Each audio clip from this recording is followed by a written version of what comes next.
सेठ ने बुद्ध से जाना सच्चा संपन्न होना। एक सेठ निःसंतान था।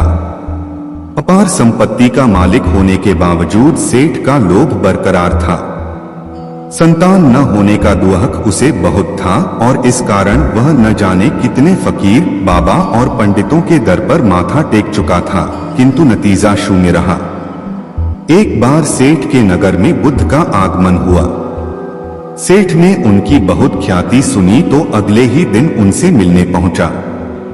बुद्ध को अपनी निःसंतानता के विषय में बताया तो उन्होंने सेठ के सिर पर हाथ रखकर हार्दिक आशीर्वाद दिया। संयोग की बात कि कुछ ही समय बाद सेठ को संतान सुख प्राप्त हो गया। वह बुद्ध के प्रति आभार भाव से भर उठा। सोचने लगा कि बुद्ध के प्रति उपकार कैसे जताएं।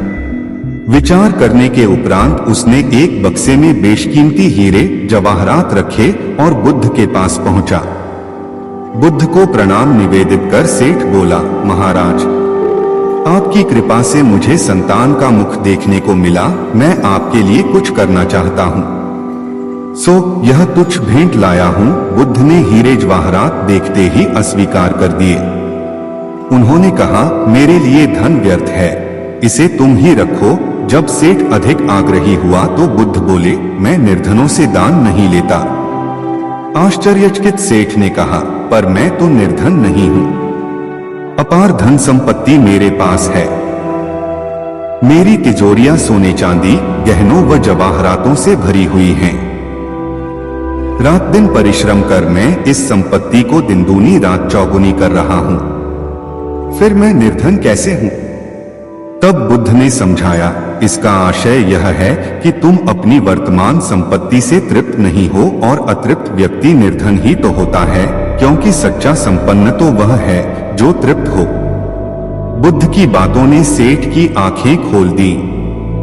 संतोष सबसे बड़ा धन और संतोषी सर्वाधिक धनी होता है, क्योंकि इच्छाओं का अंत निर्लिप्तता की परम सुखमय अवस्था को लाता है।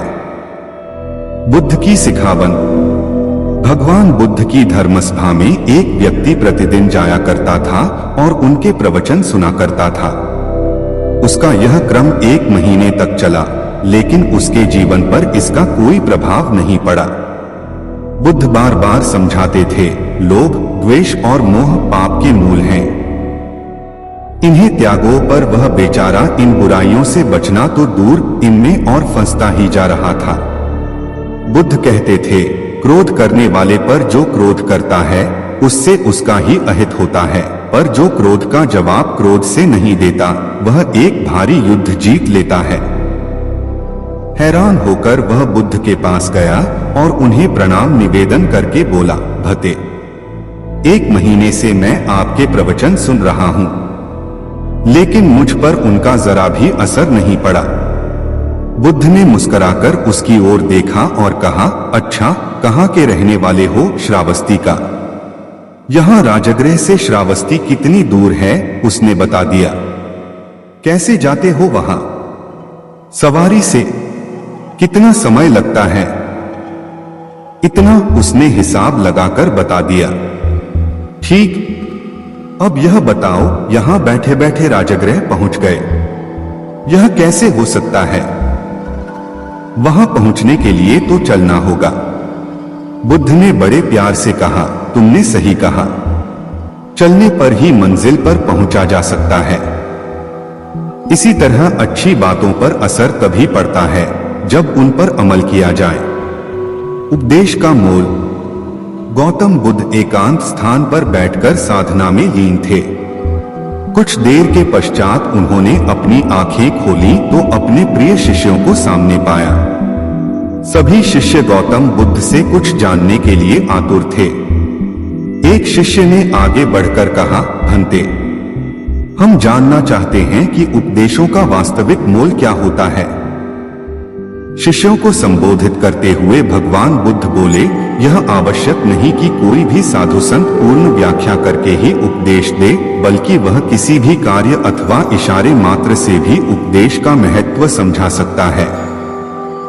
इसी विषय में मैं तुम्हें एक कथा सुनाता हूँ, सुनो। किसी नगर में एक सेठ रहता था। उसके पास अपार धन था, उसका व्यापार दूर दूर तक फैला हुआ था। एक दिन एक साधु उसके दरवाजे पर भिक्षा मांगने के लिए आया। सेठ ने उसे भिक्षा दे दी। भिक्षा लेकर जब साधु जाने लगा तो सेठ ने उसे रोककर कहा, महाराज मुझे कुछ उपदेश तो देते जाइए। साधु ने उसकी ओर देखा और बोला, हफ्ते भर बाद आज ही के दिन मैं फिर आऊंगा, तब उपदेश दूंगा। अपने वादे के अनुसार अगले हफ्ते साधु आया। सेठ तो उसकी राह ही देख रहा था। उसने उसे देने के लिए तरह तरह के पकवान तैयार करवा रखे थे। साधु ने उसके आगे अपना कमंडल कर दिया, लेकिन सेठ जैसे ही उसमें कुछ पकवान डालने को हुआ कि उसका हाथ वहीं का वहीं रुक गया। बोला, स्वामी जी इसमें तो कूड़ा है। तो साधु ने प्रश्न भरी निगाह से उसकी ओर देखा। सेठ ने कहा, इसे साफ कर दीजिए। साधु ने उसे झाड़कर पोंछ दिया। सेठ ने उसमें खाने की चीजें डाल दी। भिक्षा लेकर साधु जाने लगा तो सेठ ने कहा, महाराज आप तो जा रहे, क्या भूल गए कि आज आपने मुझे उपदेश देने का वचन दिया था? साधु बोला, अरे क्या तुम्हें उपदेश नहीं मिला? तो सुनो, मेरे कमंडल में जब गंदगी थी तो तुमने उसमें खाने की चीजें नहीं डाली, उसे साफ करा लिया। इसी तरह तुम्हारे अंदर काम, क्रोध, लोभ, मोह आदि जाने कितनी बुराइयां भरी पड़ी हैं। पहले उन्हें साफ करो, तब कुछ पा सकोगे। तब सेठ को साधु के उपदेश का मोल समझ में आया और उसने उसको अपने जीवन में ढालने का प्रयत्न किया। आलस का फल। गौतम तम बुद्ध के प्रिय शिष्यों में एक ऐसा भी था जो बहुत आलसी था, परंतु वे उसे भी उतना ही स्नेह करते जितना अन्य शिष्यों को। एक दिन गौतम बुद्ध ने उस शिष्य को एक कथा सुनाते हुए कहा, किसी गांव में एक ब्राह्मण रहा करता था। वह बड़ा भला आदमी था, लेकिन साथ ही काम को टाला करता था। वह यह मानकर चलता था कि जो कुछ होता है भाग्य से होता है, वह अपने हाथ पैर नहीं हिलाता था। वह बहुत आलसी था। एक दिन एक साधु उसके घर आया। ब्राह्मण और उसकी घरवाली ने उसका खूब आदर सत्कार किया। साधु ने चलते समय खुश होकर ब्राह्मण से कहा, तुम बहुत गरीब हो, लो मैं तुम्हें पारस पथरी देता हूं। 7 दिन के बाद मैं आऊंगा और इसे ले जाऊंगा।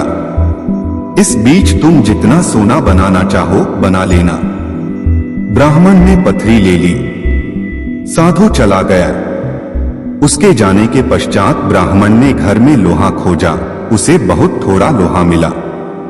वह उसी को सोना बनाकर बेच आया और कुछ सामान खरीद लाया। अगले दिन स्त्री के बहुत जोर देने पर लोहा खरीदने बाजार में गया तो लोहा कुछ महंगा था। वह घर लौट आया।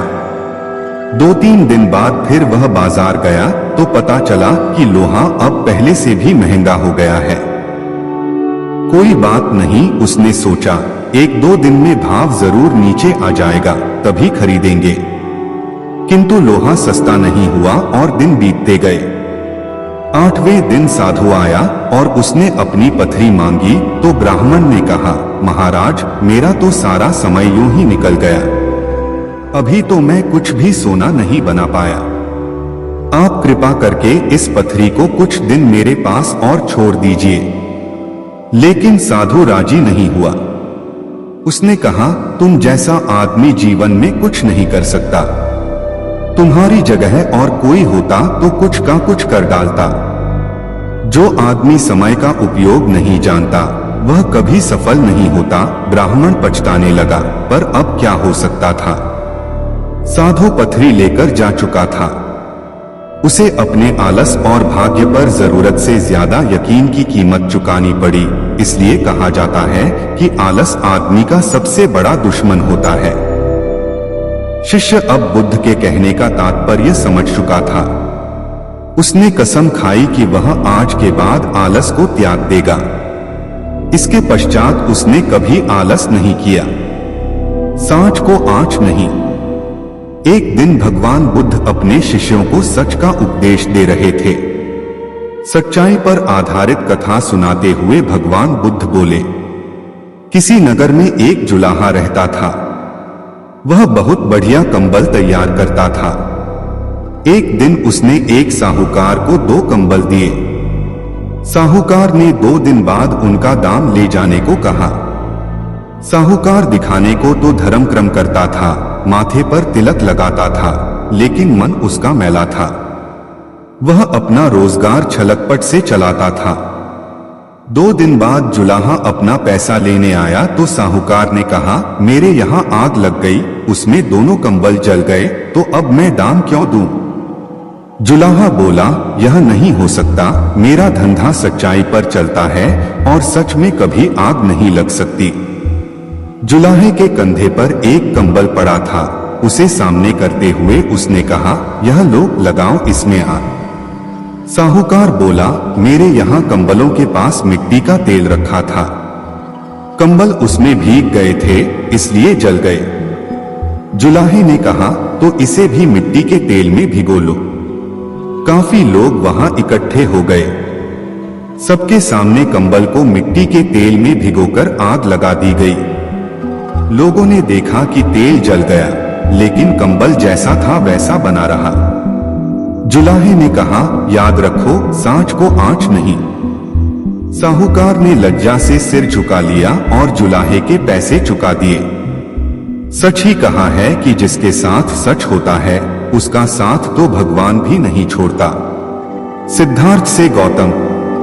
आलाड़ के निकट रहकर कठोर तपश्चर्या अपनाने पर भी आचार्य आलाड़ के निकट रहकर कोर तपश्चर्या अपना उन्होंने वह स्थान छोड़ दिया। वहां से चलकर वे उस समय के सुप्रसिद्ध ऋषि अलारकालम के आश्रम में जा पहुंचे। इस आश्रम में नियम संयम से तो रहना ही पड़ता था, इसके अलावा यहाँ अध्ययन अध्यापन की भी विशेष सुविधा थी। इस आश्रम में रहते हुए सिद्धार्थ ने वेद, उपनिषद और दर्शन शास्त्र का गहरा अध्ययन किया। यह प्राप्त करने पर भी उन्हें ऐसा प्रतीत होता था कि जैसे उनका मन अतृप्त है। अतः उन्होंने यह आश्रम भी छोड़ दिया। इसके बाद वे उदक रामपुत्र नामक ऋषि के आश्रम में जा पहुंचे। यहीं पर उन्हें गौतम नाम मिला। यहाँ सभी लोग इन्हें सिद्धार्थ की बजाय गौतम नाम से संबोधित करते थे। यहाँ भी उन्हें शांति प्राप्त न हो सकी। अंततः वे उरुबेला नामक स्थान पर जा पहुंचे। यहाँ पर उनके साथ 5 ब्रह्मचारी भी हो लिए। यहाँ उन्होंने 6 वर्ष तक निराहार रहकर कठोर तपस्या की। इस तरह उनका शरीर हड्डियों का ढांचा मात्र रह गया। कठोर निराहार तपश्चर्या से भी सिद्धि प्राप्त न हुई तो गौतम ने विचार किया कि इससे तो मृत्यु प्राप्त हो सकती है, किंतु सिद्धि कदापि नहीं। इसी बीच एक शूद्र ग्वाले की कन्या सुजाता ने एक मन्नत मांग रखी थी कि यदि उसे उसको इच्छानुसार पति और पुत्र प्राप्त हुआ तो वह वन देवता के रूप में बरगद की पूजा करेगी। सुजाता की इच्छा पूर्ण हुई थी। अतः उसने अपनी मन्नत के अनुसार 1000 गायों का दूध निकालकर 100 गायों को पिलाया और उन 100 गायों का दूध निकालकर 10 को और 10 का दूध निकालकर 1 गाय को पिलाया। फिर उस 1 गाय के दूध की खीर बनाकर बरगद वृक्ष के निकट आई। वहां गौतम बैठे साधना कर रहे थे। सुजाता ने खीर गौतम के सामने रख दी। गौतम ने निस्संकोच होकर खीर का भोग लगाया। यह देखकर उनके निकट साधना कर रहे 5 ब्रह्मचारियों ने उन्हें भोगलिप्त समझकर त्याग दिया। अल्प मात्रा में खीर को भोग लगाकर गौतम को संतुष्टि मिली और उन्होंने पुनः साधना आरंभ कर दी। खीर का भोग लगाकर जब गौतम का मन साधना में भली प्रकार रत न हुआ तो वे निरंजना फल्गु नदी के पास पीपल के वृक्ष के नीचे साधना में रत हो गए। साधना करते हुए उनका मन चंचल हो उठता था। उन्हें कभी अपने माता पिता, कभी पत्नी पुत्र तो कभी राजमहल आकर्षित करने लगते, किंतु उन्होंने संयम न छोड़ा। मन पर विजय प्राप्त करके वे ध्यान की पहली अवस्था तक जा पहुंचे। धीरे धीरे उन्होंने ध्यान की चारों अवस्थाओं को प्राप्त कर लिया। अब भूत भविष्य सभी उनके सामने चलचित्र के समान प्रकट होने लगे थे। उस समय रात्रि का तीसरा प्रहर चल रहा था। चारों ओर नीरव सन्नाटे का साम्राज्य था। उस गहन शांति के बीच गौतम को अपने अंतर में एक अनूठा प्रकाश जगमगाता प्रतीत हुआ। अनुपम ज्ञान की ज्योति उनके अंतर्मन को आलोकित करती प्रतीत हुई। तभी उन्हें शाश्वत सत्य के दर्शन हुए। उनके सारे संशय और भ्रम नष्ट हो गए और मन को असीम शांति प्राप्त हुई। गौतम को बोध प्राप्ति। निरंतर 7 दिन और 7 रात्रि गौतम पीपल के वृक्ष के नीचे बैठे थे। उस दिन वैशाख पूर्णिमा थी। रात्रि में चंद्रमा अपनी शीतल चांदनी से संसार को अमृत तुल्य शीतलता से जगमगा रहा था। इस रात्रि को गौतम को बोध ज्ञान की प्राप्ति हुई और वे गौतम बुद्ध कहलाने लगे। जिस पीपल वृक्ष के नीचे गौतम को बोध की प्राप्ति हुई उसे बोधि वृक्ष कहा गया। बोध गया बिहार के प्राचीन मंदिर के पीछे आज भी यह बोधि वृक्ष और वज्रासन विद्यमान है। गौतम को जिस समय बोध की प्राप्ति हुई उस समय उनकी आयु 35 वर्ष थी। देवताओं ने इस समय उन पर पुष्प वर्षा कर अपनी प्रसन्नता प्रकट की। गौतम बुद्ध ने विकारों और तृष्णा को नष्ट करने का मार्ग ढूंढ लिया था। उन्हें मृत्यु से अमर्त्य की ओर आने का मार्ग मिल गया था और निर्वाण की प्राप्ति हो गई थी। संसार के रोग शोक हर्ष विषाद अब गौतम बुद्ध के ऊपर कोई प्रभाव नहीं डाल सकते थे। उन्हें दिव्य ज्ञान की प्राप्ति हो गई थी और उसी दिव्य ज्ञान की छटा बिखेरने के लिए वे भ्रमण को निकल पड़े। जो 5 ब्रह्मचारी गौतम बुद्ध को भोग लिप्त मानकर त्याग आए थे वे एक स्थान पर साधना कर रहे थे। भ्रमण करते हुए गौतम बुद्ध उधर से आ निकले। 5 ब्रह्मचारियों ने गौतम बुद्ध की दिव्य मुख मुद्रा देखी तो चकित रह गए। वे समझ गए थे कि उन्हें बोध की प्राप्ति हो गई है। वे 5 गौतम बुद्ध के चरणों पर गिर पड़े। बुद्ध ने उन्हें अपना शिष्य बना लिया और उन्हें उपदेश दिया। इस उपदेश में बुद्ध ने कहा, धर्मपरायण जीवन जीने के लिए मर्यादा का पालन करो, तृष्णा को त्याग दो और जाति पाति के भेदभाव को समाप्त करो तथा सभी से मृदुल मधुर व्यवहार करो। गौतम बुद्ध का यह उपदेश धर्मचक्र प्रवर्तन कहा गया। यह उपदेश अत्यंत सरल और स्वीकार्य था। इससे सामान्यतः सभी का भला होता था। कुछ ही समय में बुद्ध के सैकड़ों शिष्य बन गए। इसके बाद उन्होंने संपूर्ण देश में धर्म प्रचार आरंभ कर दिया। उन्होंने अपने 60 प्रमुख शिष्यों को धर्म प्रचार के लिए चारों दिशाओं में भेज दिया। गौतम बुद्ध वर्णभेद, रूढ़िवाद और यज्ञ के लिए की जाने वाली हिंसा के विरुद्ध थे। वे कहा करते थे, हिंसा मानवीय धर्म नहीं है। यदि बलि देने की इच्छा है तो प्राणी मात्र की बलि देने की अपेक्षा अपने विकारों और वासनाओं की बलि दो। हिंसा करके, बलि देकर शुभत्व की प्राप्ति नहीं हो सकती। गौतम बुद्ध ने जाति भेद और वर्ण व्यवस्था का भी विरोध किया। इस बारे में वे कहा करते थे, जन्म से कोई भी मनुष्य न तो ब्राह्मण और न ही शूद्र। मैं न ब्राह्मण हूँ, न क्षत्रिय हूँ, न वैश्य हूँ और न शूद्र।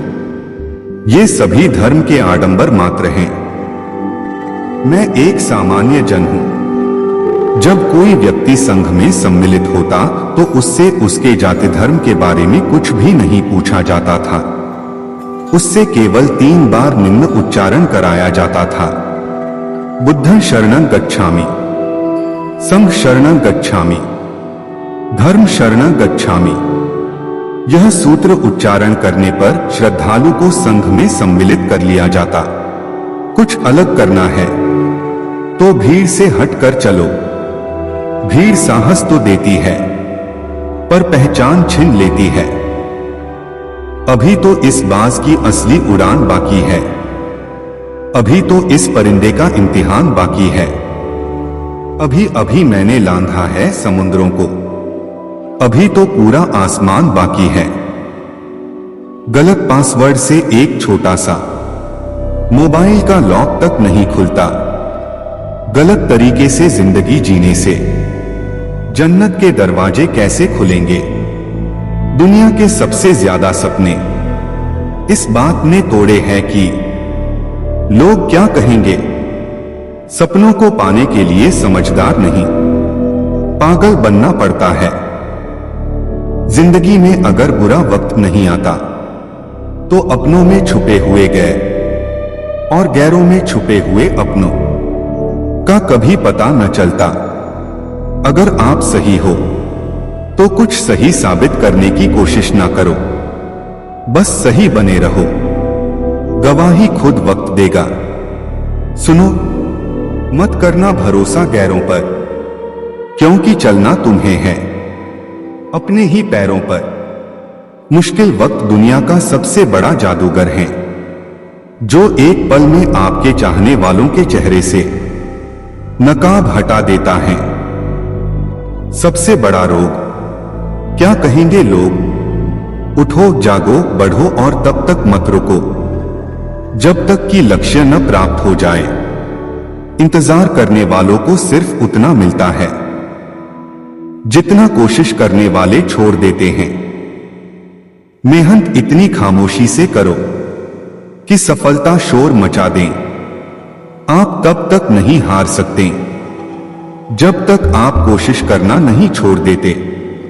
उड़ने में बुराई नहीं है, आप भी उड़े, लेकिन उतना ही जहां से जमीन साफ दिखाई दे। यदि मंजिल न मिले तो रास्ते बदलो, क्योंकि वृक्ष अपनी पत्तियां बदलते हैं, जड़ें नहीं। खुद को बिखरने मत देना कभी किसी हाल में। लोग गिरे हुए मकान की ईंटें तक ले जाते हैं। तकदीर बदल जाती है जब इरादे मजबूत हो, वरना जिंदगी बीत जाती है। किस्मत को दोष देने में मेरी मां ने एक ही बात सिखाई, हारो मत, हार को हराओ। जिनमें अकेले चलने के हौसले होते हैं, उनके पीछे एक दिन काफिले होते हैं। हमेशा याद रखना, बेहतरीन दिनों के लिए बुरे दिनों से लड़ना पड़ता है। भाग्य को और दूसरों को दोष क्यों देना। जब सपने हमारे हैं तो कोशिशें भी हमारी होनी चाहिए। अकेले ही लड़नी होती हैं जिंदगी की लड़ाई, क्योंकि लोग सिर्फ तसल्ली देते हैं, साथ नहीं। चिंता और तनाव दूर करने का बस एक ही उपाय है। आंखें बंद करके सुबह शाम बोलिए, भाड़ में गई दुनिया। दुनिया का उसूल है, जब तक काम है तब तक तेरा नाम है, वरना दूर से ही सलाम है। किताबों की अहमियत अपनी जगह है जनाब, सबको वही याद रहता है जो वक्त और लोग सिखाते हैं। ऐ जिंदगी तेरे जज्बे को सलाम, पता है कि मंजिल मौत है, फिर भी दौड़े जा रही है। शक ना कर मेरी हिम्मत पर, मैं ख्वाब बुन लेता हूं।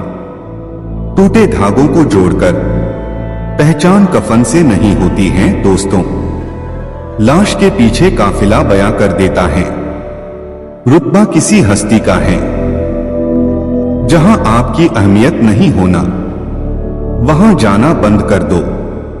चाहे वो किसी का घर हो या चाहे किसी का दिल, जिंदगी को हमेशा मुस्कुराकर गुजारो, क्योंकि तुम ये नहीं जानते कि यह कितनी बाकी है।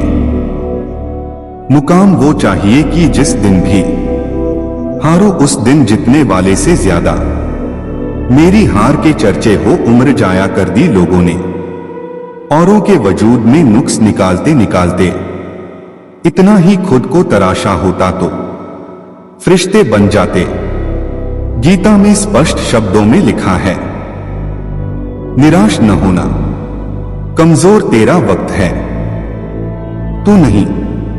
शुरुआत करने के लिए महान होने की जरूरत नहीं है, लेकिन महान होने के लिए शुरुआत की जरूरत है।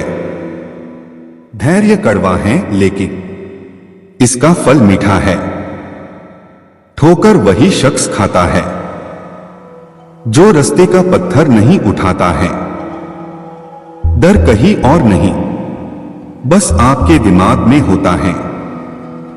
इंसान असफल तब नहीं होता जब वह हार जाता है। असफल तब होता है जब वो ये सोच ले कि अब वो जीत नहीं सकता। संघर्ष इंसान को मजबूत बनाता है, फिर चाहे वो कितना भी कमजोर क्यों न हो। जो मंजिलों को पाने की चाहत रखते हैं वो समंदरों पर भी पत्थरों के पुल बना देते हैं। समय ना लगाओ तय करने में आपको क्या करना है, वरना समय तय करेगा आपका क्या करना है। वहां तूफान भी हार जाते हैं जहां कश्तियां जिद पे होती है। आगे बढ़ने के लिए हमेशा अपने बनाए रास्तों को चुनें। लोग आपसे नहीं, आपकी स्थिति से हाथ मिलाते हैं। एक ही दिन में पढ़ लोगे क्या मुझे? मैंने खुद को लिखने में कई साल लगाए हैं। जीने का बस यही अंदाज रखो, जो तुम्हें ना समझे उसे नजरअंदाज करो। साइकिल और जिंदगी तभी बेहतर चल सकती है जब चैन हो। मजबूत होने में मजा ही तब है जब सारी दुनिया कमजोर कर देने पर तुली हो। जो लोग अंदर से मर जाते हैं अक्सर वही लोग दूसरों को जीना सिखाते हैं। आग लगाने वालों को कहां खबर, रुख हवाओं ने बदला तो खाक वो भी होंगे। ना मैं गिरा ना मेरी उम्मीदों के मीनार गिरे, पर कुछ लोग मुझे गिराने में कई बार गिरे। जिंदगी को सफल बनाने के लिए बातों से नहीं रातों से लड़ना पड़ता है। वक्त और किस्मत पर कभी घमंड ना करो, सुबह उनकी भी होती है जिन्हें कोई याद नहीं करता। जो मानव अपनी निंदा सुन लेता है वह सारे जगत पर विजय प्राप्त कर लेता है। मेरे साथ बैठकर वक्त भी रोया एक दिन, बोला बंदा तू ठीक है, मैं ही खराब चल रहा हूं। स्वाद जिंदगी के लो जनाब, किसी के भरोसे के नहीं। अंदाजा ताकत का लगाया जा सकता है, किसी के हौसले का नहीं साहब। लोग पीठ पीछे बड़बड़ा रहे हैं, लगता है हम सही रास्ते जा रहे हैं। जिंदगी भी उसे ही आजमाती है जो हर मोड़ पर चलना जानता हो। जाया ना कर अपने अल्फाज हर किसी के लिए, बस खामोश रहकर देख तुझे समझता कौन है। कुछ बनना ही है तो समंदर बनो, लोगों के पसीने छूटने चाहिए। तुम्हारी औकात नापते नापते एक दिन मुझसे लिपटकर समय भी रोएगा, कहेगा तू तो बंदा सही था, मैं ही खराब चल रहा था। मुझे नहीं पता मैं क्या हूं, क्योंकि लोगों ने मेरा ठेका ले रखा है। कड़वा सच, तुम नीचे गिर के देखो, कोई नहीं आएगा उठाने। तुम जरा उड़कर तो देखो, सब आएंगे गिराने। जिस दिन आप अपने हंसी के मालिक खुद बन जाओगे, उस दिन के बाद आपको कोई भी रुला नहीं सकता। मैं बैठूंगा जरूर महफिल में, मगर पीऊंगा नहीं, क्योंकि मेरा गम मिटा दे इतनी शराब की औकात नहीं। हम क्या हैं वो सिर्फ हम जानते हैं, लोग सिर्फ हमारे बारे में अंदाजा ही लगा सकते हैं। जीवन में दुख, तकलीफ, मुसीबत और परेशानी की परिस्थितियां आती रहती हैं। इनसे डरकर या हार कर भागने की जगह आपको अपना हौसला बनाए रखना चाहिए। यहाँ कुछ मोटिवेशनल शायरियां दी गई हैं जो आपको हिम्मत देंगी। लक्ष्य प्राप्ति के लिए हर पल मोटिवेटेड रहना बेहद जरूरी होता है। इससे अपनी राह पर डटे रहने के लिए शक्ति मिलती है। जिंदगी में कई उतार चढ़ाव आते रहते हैं, इनका सामना करने के लिए इंसान को कभी हार नहीं मानना चाहिए। हमेशा प्रेरित रहने के लिए आप कई किताबें, शेर और शायरियां पढ़ सकते हैं। जिंदगी को रंगीन कहा गया है क्योंकि यह हमें कई रंग दिखाती है। कभी जिंदगी हमें हंसना सिखाती है तो कभी रोना। कभी हम हद से ज्यादा खुश होते हैं और कभी बेहद निराश।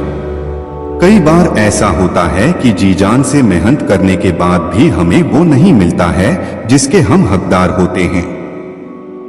कई उतार चढ़ाव झेलने के बाद भी और खून पसीना एक करने के बाद भी हमें मंजिल नहीं मिलती है। कई बार ऐसा होता है कि मंजिल सिर्फ एक कदम दूर होती है मगर हम पहले ही हार मान जाते हैं। इस परिस्थिति में प्रेरित रहना, हौसला बनाए रखना और हिम्मत न हारना बहुत जरूरी होता है। अगर आप भी ऐसे दौर से गुजर रहे हैं तो आपको हमेशा कुछ ऐसा करना चाहिए जिससे आप हर पल मोटिवेटेड रह सकें। सकारात्मकता लाने के लिए आपको रोज कुछ अच्छी और प्रेरणादायक चीजें पढ़नी चाहिए। आज हम आपके लिए कुछ ऐसी शायरियां लेकर आए हैं जो आपको मोटिवेटेड रहने में मदद करेंगी। काम करो ऐसा कि एक पहचान बन जाए, हर कदम ऐसा चलो कि निशान बन जाए। यहां जिंदगी तो हर कोई काट लेता है, जिंदगी जियो इस कदर की मिसाल बन जाए। ये जिंदगी हंसी है इससे प्यार करो, अभी है रात तो सुबह का इंतजार करो। वो पल भी आएगा जिसकी ख्वाहिश है आपको, रब पर रखो भरोसा वक्त पर एक बार करो। लक्ष्य को पाने के लिए यदि हम तन, मन और धन लगा देते हैं। सच कहता हूं दोस्तों, कुंडली के सितारे भी अपनी जगह बदल देते हैं। वक्त से लड़कर जो नसीब बदल दे, इंसान वही जो अपनी तकदीर बदल दे। कल क्या होगा कभी मत सोचो, क्या पता कल वक्त खुद अपनी तस्वीर बदल ले। हवाओं के भरोसे मत उड़, चट्टानें तूफानों का भी रुख मोड़ देती हैं। अपने पंखों पर भरोसा रख, हवाओं के भरोसे तो पतंगे उड़ा करती हैं।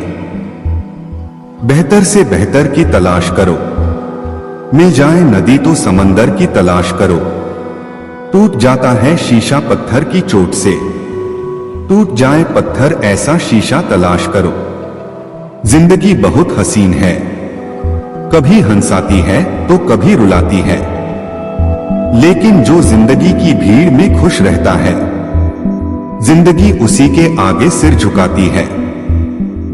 बिना संघर्ष कोई महान नहीं होता, बिना कुछ किए जय जयकार नहीं होता। जब तक नहीं पड़ती हथौड़े की चोट, तब तक कोई पत्थर भगवान नहीं होता। एक विचार लो, उस विचार को अपना जीवन बना लो, उसके बारे में सोचो, उसके सपने देखो, उस विचार को जियो। अपने मस्तिष्क, मांसपेशियों, नसों, शरीर के हर हिस्से को उस विचार में डूब जाने दो और बाकी सभी विचार को किनारे रख दो। यही सफल होने का तरीका है। कभी मत सोचिए कि आत्मा के लिए कुछ असंभव है, ऐसा सोचना सबसे बड़ा विधर्म है। अगर कोई पाप है तो वो यही है, ये कहना कि तुम निर्बल हो या अन्य निर्बल हैं। हम वह हैं जो हमें हमारी सोच ने बनाया है, इसलिए इस बात का ध्यान रखिए कि आप क्या सोचते हैं। शब्द गूढ़ हैं, विचार रहते हैं, वह दूर तक यात्रा करते हैं। हमारा कर्तव्य है कि हम हर किसी को उसका उच्चतम आदर्श जीवन जीने के संघर्ष में प्रोत्साहन करें और साथ ही साथ उस आदर्श को सत्य के जितना निकट हो सके लाने का प्रयास करें। तुम्हें अंदर से बाहर की तरफ विकसित होना है। कोई तुम्हें पढ़ा नहीं सकता, कोई तुम्हें आध्यात्मिक नहीं बना सकता। तुम्हारी आत्मा के अलावा कोई और गुरु नहीं है। हम सभी के अंदर कम से कम एक महान आवाज होती है। लोग अपने आसपास के वातावरण के उत्पाद हैं। कुछ भाग्यशाली लोग ऐसी परिस्थितियों में पैदा होते हैं जिनमें सकारात्मक विचार प्रचुर मात्रा में होते हैं। अन्य लोग डर और असफलता के विचारों के बीच बड़े होते हैं। जिन्हें उन्हें अवश्य ही रोकना चाहिए ताकि सकारात्मक को सुना जा सके। लेकिन सकारात्मक और साहसी आवाज हमेशा कहीं न कहीं हम सभी के लिए निकलेगी। इसे सुने और आपको सफलता मिलेगी।